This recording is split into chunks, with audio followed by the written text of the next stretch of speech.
I'm going to be reviewing or wrapping up all the books I read in February of this year. We'll start off with the best book, which is Sula by Toni Morrison. And this is, at its core, a book about friendship and the ways that social conventions can constrain humans. And it's set in the fictional town of Medallion, and basically with a huge focus on a designated area called Bottom, where black people are in community with each other, not necessarily in a good or bad way, because as we learn in the book, there's those two defining arcs, or like points, are often in resemble each other so much. So what does it mean to be good? What does it mean to be evil? And at some point in the book, the two characters, Nell and Sula, who are these intense friends and kind of drift over at some point in the book, meet, and they have, like, as I mentioned, a very intense relationship. And it was one of the most fascinating reads I'd ever read. I struggle to actually explain this. I've written down everything about the summary, but like, yeah, this was just one of those books that I did not expect, and it was superbly good in a way that I didn't think writing can achieve. And I kept marveling at the interiority, like Toni Morrison's ability to write and actually explore what it means to be human, and the choices that we make and the thoughts that we have, and like our fears, and so on and so forth. I don't know, I'm so overwhelmed by it. But like, one of my first thoughts that I have currently about it now, because I have so many, is about Sula, the main character, not the main character, but like the character who the book is titled after, who I hesitate to call complex character, because that term can be so loaded, but like, who was just like one of those fascinating characters I've ever read, especially when it came to her choices and why she made those choices. Because at some point it clicked with me why she was going the route that she was going, or taking these decisions that she was taking. And it was so fascinating, because you can just see that this character is seen this way by her community, and the choices she's made have hurt countless people, but at the same time you see that this is just fundamentally a human being. And to me right now, that is just like a fascinating study, because often with books that also, I'm just hesitating with this, but like, often with books that are designated to be or where the author was black and is writing about black characters, we're just going to look at the racial components of it without actually analyzing what like it means to be human. Because again, race is like a social construct that we are living under, and obviously these characters are living under as well, so they are constrained by those definitions. But like, I really enjoy how Toni Morrison broke free from like those limitations, if that makes any sense. Yeah. And then another book that I read is Maid in South Africa, 30 Ways to Leave Your Madam by Zukiswa, Wanner. This is like a satirical comedy kind of book, detailing what like domestic workers should expect when they like looking for work, and what kind of like madams that they will be hired by. So we have obviously middle class or lower middle class madams, or black or white madams, etc., etc. It's got some useful insights about race and class in South Africa. It's like in typical South African fashion, as I mentioned. It's going to be laden with a lot of racial and class stereotypes. It's humor is it's something that I would have appreciated in high school, because I remember this came out when I was in high school, first year, and no, in high school, and I really, really wanted to read it back then, and I would have enjoyed it much more than I am now, since some things just like not landing as well for me, because as much as it's not ill intended, some things are just like such generalizations, and yeah, very short read as well. And then another book that I read and also did a review on is Living, Loving and Lying Awake at Night by Sindiwe Magona, which is just like a collection of short stories detailing the lives of Black domestic workers during apartheid. In the beginning of the book, we have several monologues by the domestic workers who are based in a specific area, and then the rest of the books, we have mostly Black working class families and like what they're going through, and it's brilliant. I found what I just like really, really loved about Magona's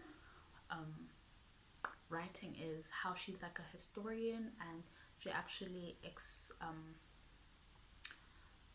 makes you learn more about South African history through her fictional work, and I just appreciate that a lot. And like, yeah, it's superbly written as well, and the stories like land really, really well. I did find to some extent that her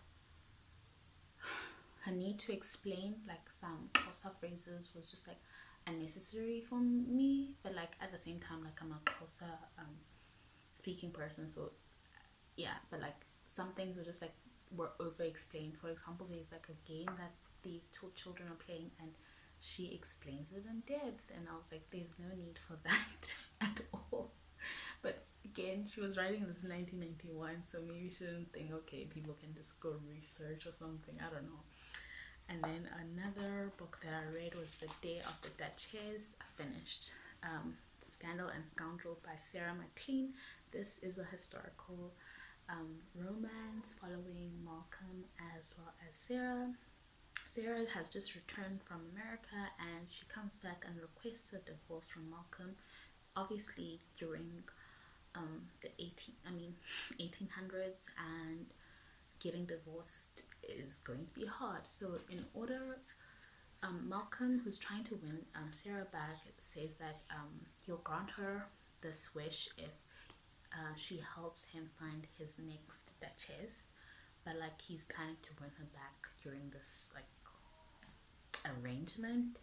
And yeah, this book was really, really angsty, and I had a good time reading it, but I had big qualms by the fact that Malcolm did not once say sorry to Sarah for the emotional pain that he caused her, because he cheated, and he was just like so unnecessarily, obviously that was a cruel moment, and also like he was not friendly towards Sarah's family because they're seen as like outcasts and social climbers. So him not putting one and two quite early in the book, and then not apologizing towards the end of the book, was just, it did not sit well with me.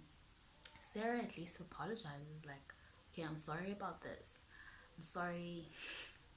Yeah, but he never said it, not once. And I know that he was sorry, but like actually saying the words would mean like a difference. And then another book that I also read is The Perfect Nanny / Lullaby by Leila Slimani, which was translated by Sam Taylor. This follows the murder of two children, Adam and Mila, by their nanny, Louise, who was hired by Miriam and Paul, parents of the children. And yeah, I was really keen for this book and left quite disappointed. It promised to be a book for me, like just like kind of like a thriller, or I expected some answers that I didn't get. It's quite compelling, like the hook just opens, the baby is dead, so that will immediately get my attention, because I'm a basic person when it comes to a book, like those creative writing lessons where the opening has to hook the reader. I'm one of those readers. And yeah, but like what I found, that it just became the psychological study about Louise and why she was making the choices she was making, as well as other characters. And it got quite repetitive as well, because we are following a character who's a nanny, so she's kind of like doing the same things every single day, and that's gonna get repetitive. And yeah, but it was at the same time kind of like fascinating to learn about Louise's background and why she was making the choices she was making, like why she eventually did that heinous act, because of like the financial her financial troubles, as well as just like her own psychological struggles, because she's quite a misfit. And so the only way for her to gain any control over her life is to be like this really good nanny, and she eventually is not a good nanny, obviously. And then the book that I also read was The Fire Next Time by James Baldwin. It has 2 essays. The first one is My Dungeon Shook, Letter to my nephew on the 100th anniversary of the Emancipation, and the second essay is Down at the Cross, Letter from a Region of My Mind. The first essay is exploring race relations in the 20th century, and then the second essay is about race and religion, particularly from a Christian as well as Nation of Islam point of view, because James encounters Islam through obviously the Nation of Islam, and he's invited to by Elijah Muhammad to come like converse about like what's happening in America during a moment in time, etc., etc. I thought that this was one of James Baldwin's weakest books that I've read, and I expected a lot at the same time. So my expectations about what the book would bring me and what the book was about misaligned like a lot.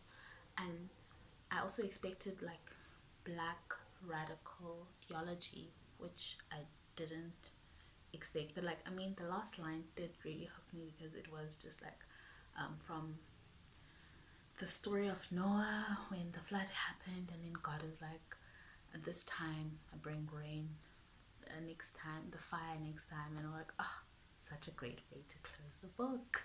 Like, I'm a sucker for good openings as well as endings, which Sula had as well. The last line from this book goes, "It was a fine cry, loud and long, but it had no bottom and it had no top, just circles and circles of sorrow."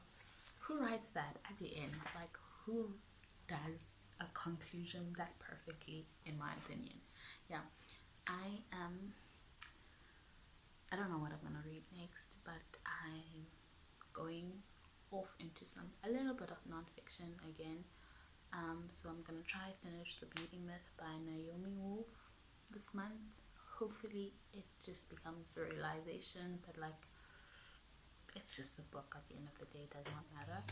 And yeah, tell me what you've been reading, or if you've read any of the books that I've mentioned. As usual, if you want to talk about things, down at the comments, and I'll see you when I see you.